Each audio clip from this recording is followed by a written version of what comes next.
There we go. So, yes, I'm Paul Knight, and as a technology and commercial law partner at Mills & Reeve, I get to work with clients who are developing exciting new technology or seeking to do interesting things with technology. And when Pro Manchester announced the themes for today's conference, I was immediately interested in the digital marketing aspect because it's one of the areas I advise on where there can be some knotty legal issues to work through. Those issues are primarily data and privacy related. Data-driven marketing strategies enabling targeted advertising are generally understood to be more effective and achieve a better return on investment. So there's usually a desire to analyze people's interests and habits in order to personalize content for marketing purposes. We might hear a bit more about this a little later in the session on retail and embracing omni and multi-channel, but ahead of that, I'm hoping I can provide you with a bit of context to the legal landscape that needs to be navigated when pursuing digital marketing.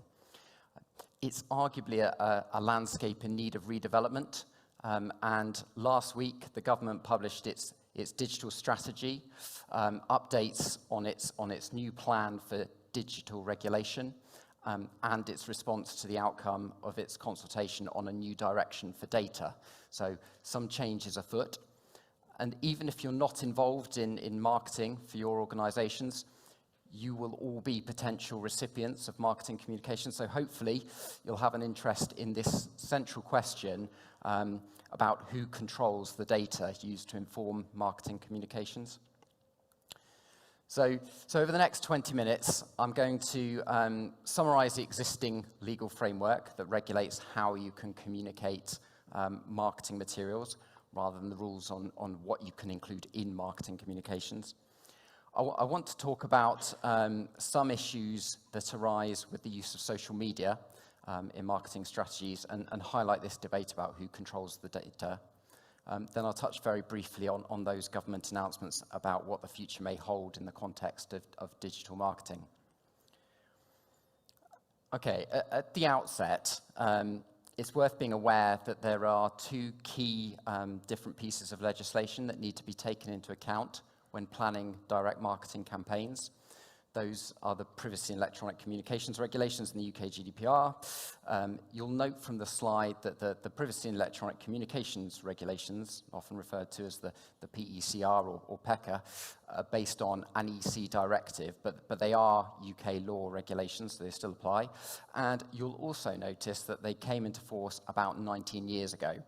And although they've been amended from time to time, they haven't necessarily anticipated developments in digital marketing strategies and haven't, to my mind, kept up with the omni-channel approach to sales and marketing that's now possible. And in terms of the language that we're using here, direct marketing, so far as the legislation is concerned, means the communication by whatever means of advertising or marketing material which is directed to particular individuals. It doesn't cover marketing material on a website that's visible to anyone who visits the website. It doesn't cover television advertising campaigns that anyone watching the relevant channel sees, but it does cover all marketing emails because they're sent to particular email accounts, and it does cover advertising on social media targeted to selected individuals or audiences. And the meaning of advertising or marketing material is interpreted very broadly by the Information Commissioner's Office, who regulate compliance with the PECR and the UK GDPR. And it captures more than just marketing of commercial products or services. It covers non-commercial organisations promoting their organisation or their interests.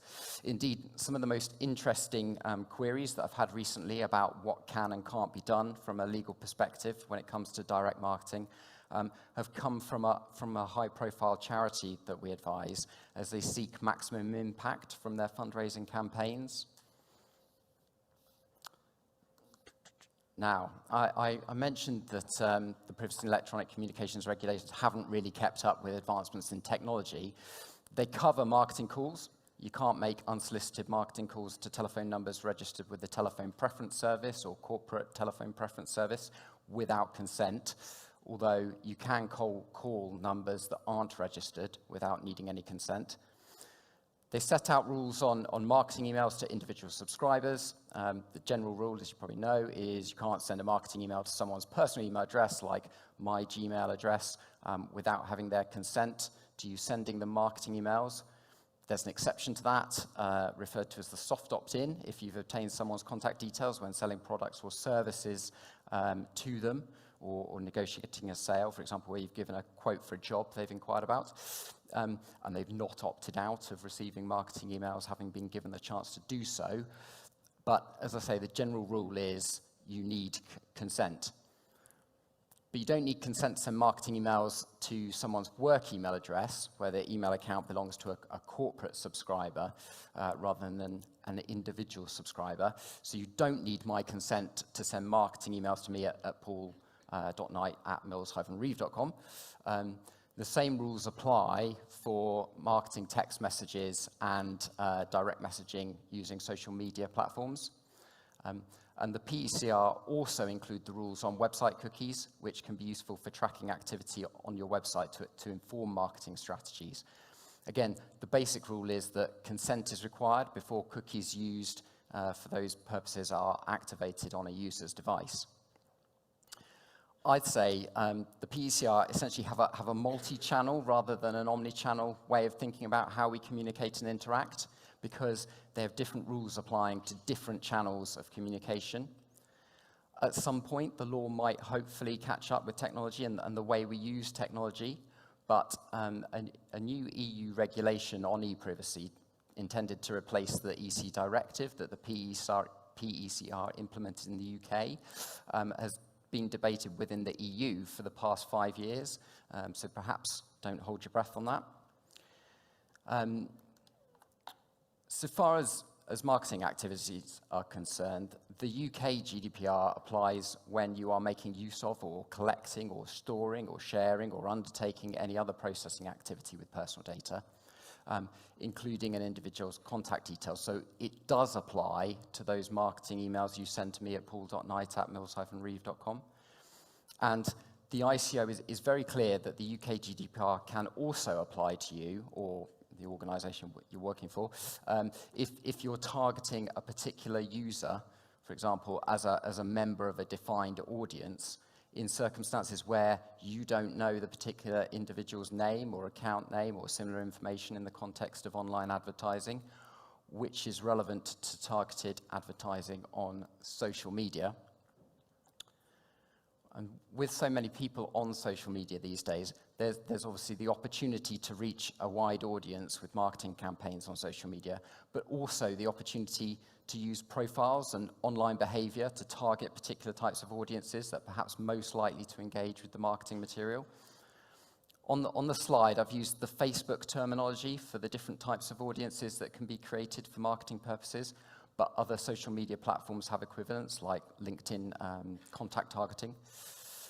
I'll explain the differences in a moment, but from a GDPR compliance perspective, it's crucial that use of personal data to create audiences for targeted marketing campaigns on social media is done in a transparent manner, and that individuals understand when their personal data is being used in this way.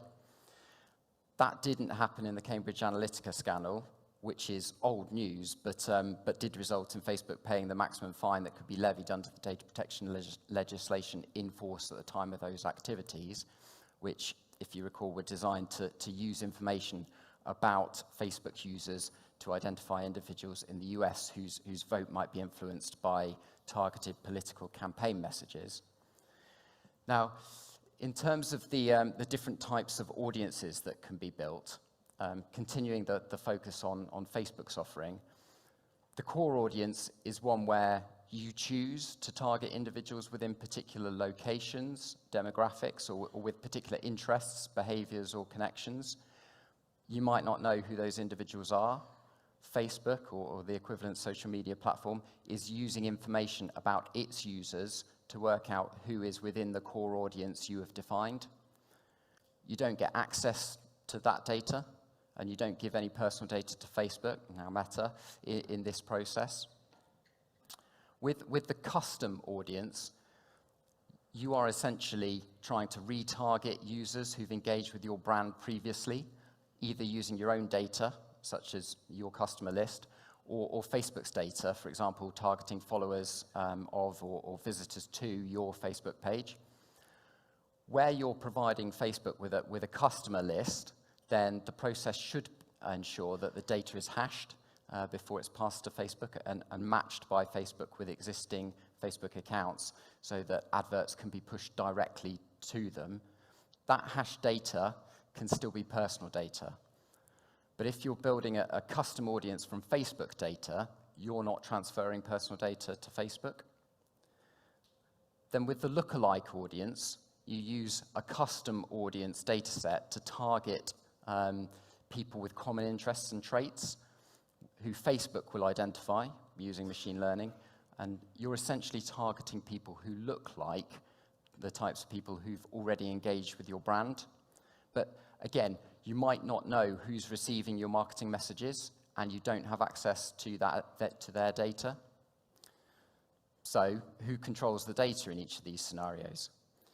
Bear in mind that the UK GDPR says a controller of personal data determines the purposes and means of processing of the personal data, whereas a processor merely processes personal data on behalf of a controller. Well, the ICO's view is that you and the social media platform are joint controllers of the personal data of individuals being targeted with advertising or marketing material. Their analysis goes along the lines of, when using social media for targeting audiences, you decide to have a presence on the social media platform. The platform in turn decides to provide a number of tools and techniques that you can use to target messaging at its users, including making available particular targeting criteria. You create the audience on the basis of the tools and personal data available, and decide which criteria the platform uses to target those users. And both you and the platform jointly benefit from the processing activities you undertake. So consequently, you and the platform are jointly determining the purposes and means of the processing of personal data. The European Data Protection Board reaches the same conclusion about joint control. Meta appears to disagree. There is a standard joint controller agreement called the controller addendum within the plethora of legal terms for Facebook services, but certainly the last time I checked, it's not incorporated into the terms stated to be applicable to Facebook audience tools. The slide refers to what the Facebook terms say in relation to custom or lookalike audiences. The Facebook terms applicable for creation of core audiences don't refer either to either a joint controller or a controller processor arrangement. So what? Does it matter? Well, a couple of warnings from the European Data Protection Board's guidelines on targeting of social media are showing on the slide. The EDPB guidelines, which are written generally, and so they're not specifically about Facebook audiences, aren't binding on the ICO or technically applicable to the UK GDPR, but they can provide a useful indication of how the UK GDPR, for as long as it remains very similar to the EU GDPR, is likely to be interpreted and applied by the ICO. The ICO can issue a fine for failure to comply with Article 26 of up to 8.7 million, or 2% of total worldwide turnover if that's higher. And it can issue a fine for failure to comply with Article 5 of up to 17.5 million, or 4% of total worldwide turnover if that's higher. But I'm not aware of any action being taken by the ICO against Meta on this point, and whether or not you choose to use the Facebook audience tools as they are at the moment probably depends on your appetite to risk.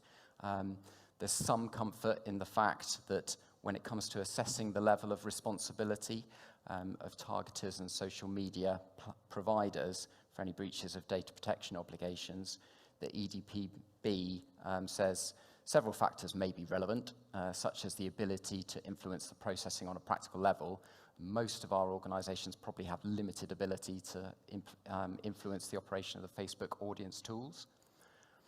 It's worth noting, though, that Meta has this year removed detailed targeting options and is rolling out changes to simplify and expand the controls people have on Facebook and Instagram to set preferences for marketing communications. Which leads me on to this final point about control of data. I read a nice article this year by a chap called Sean Williams. He starts his article by explaining that while scrolling through Instagram, he stumbled on an advertisement for a hoodie. But it wasn't just any old hoodie. This one was very special, because emblazoned across its chest, it said, "I'm proud to be a University of Reading grad in Berlin." Sean says he promptly headed to the social media platform and stripped his profile of 99% of its data points. That's one way to deal with this issue. But actually, where the use of personal data for marketing purposes is based on consent, we each have the right to withdraw that consent at any time.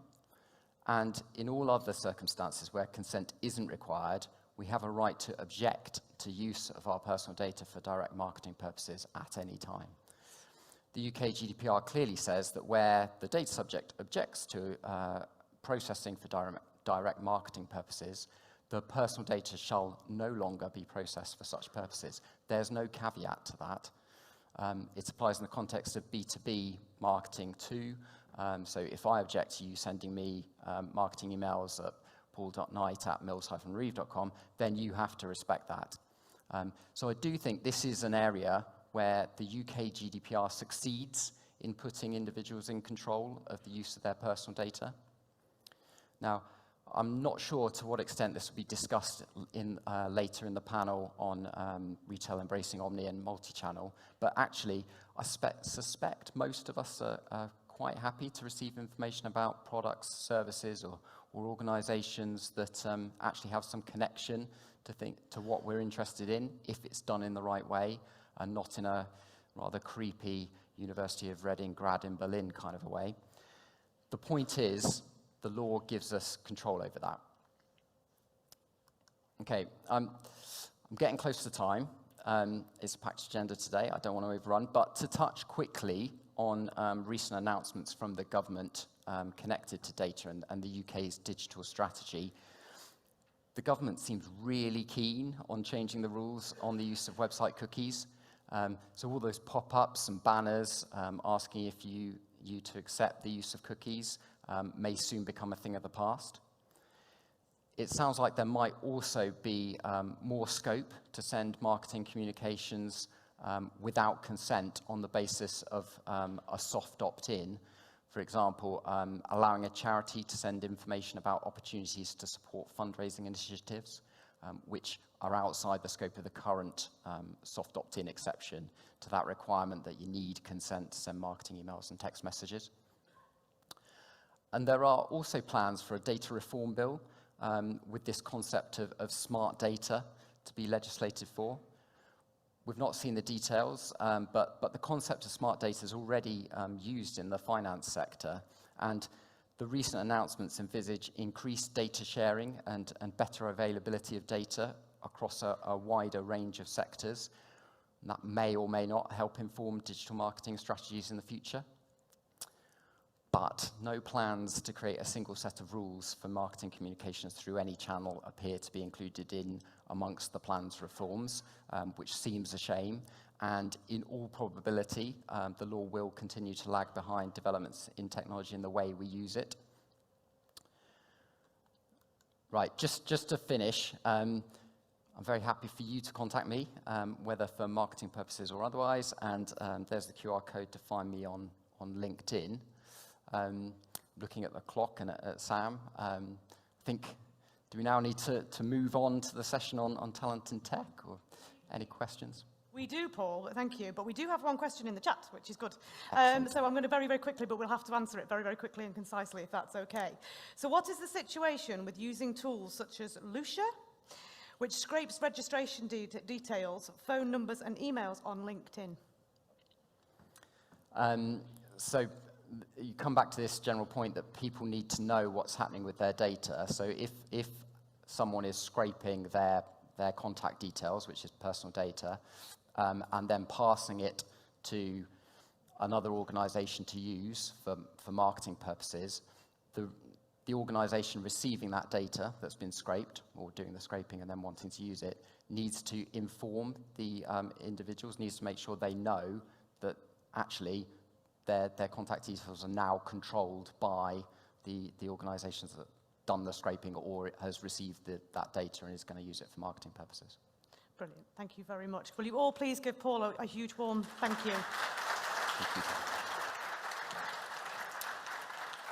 Mills & Reeve are also one of our sponsors today, and they do have a stand outside, so when we have the coffee break coming up in a little while, if you please don't go and see them, that would be fantastic. So, next up, we've got a great panel who are going to talk to us about recruitment robots and interview algorithms. But whilst the panel make their way up to the stage, can we please look at this video from members and sponsors of today's event, Alliance Manchester Business School.